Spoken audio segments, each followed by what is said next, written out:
Karibu mpendwa msikilizaji na mfuatiliaji wa St. Gaspar Media katika kipindi cha maisha ya watakatifu.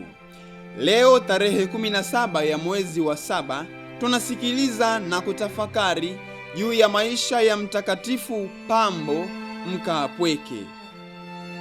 Pambo alizaliwa huko Misri mnamo karne ya 4 na katika ujana wake alikuwa mfuasi wa Mtakatifu Antoni Mkaapweke wa jangwani kule Misri.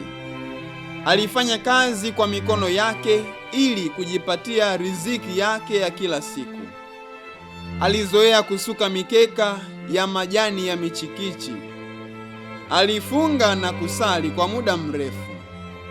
Zoezi kubwa hasa alilolifanya katika maisha yake ni kuutawala ulimi wake, yaani kukaa kimya na kufikiri kwanza kabla ya kusema.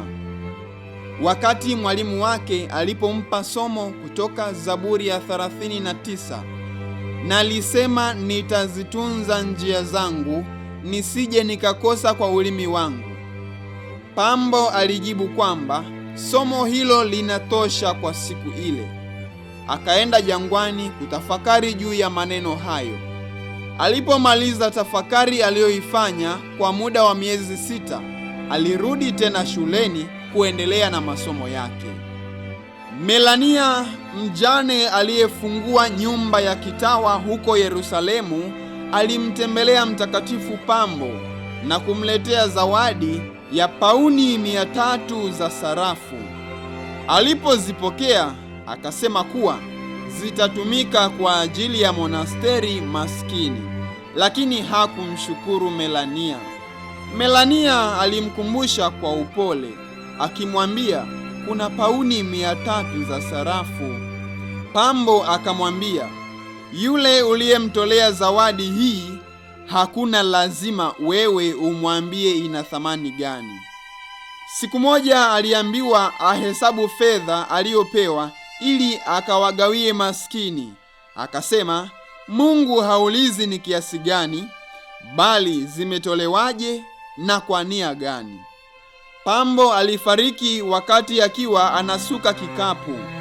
Kabla ya kifo chake alidai kwamba tangu alipokuja jangwani hajawahi kula chochote ambacho hajakifanyia kazi, na hakumbuki kama hata mara moja alisema kitu chochote ambacho alikisikitikia baadaye. Mtakatifu Melania alikuwepo wakati Pambo anakufa. Alikuwepo pia kwenye mazishi yake. Melania alichukua kikapu kilichokuwa kinashonwa na Mtakatifu Pambo kama kumbukumbu ya thamani kubwa. Itukuzwe damu ya Kristo! Milele amina. Tafakari fupi inayotokana na maisha ya Mtakatifu Pambo Mkaapweke.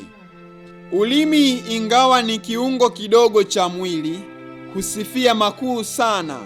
Moto mdogo waweza kuteketeza msitu mkubwa. Hali kadhalika ulimi umejaa moto.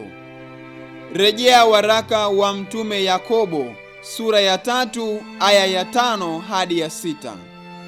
Watakatifu wengine tarehe 17 ya mwezi wa 7: watakatifu Donata na Marina, watakatifu Speratus, Narzales, Sintinus, Veturius, Felisi, Asilinus, Letantus, Januaria, Generosa, Vestina, Donata na Sekunda, wafiadini wa Tunisia.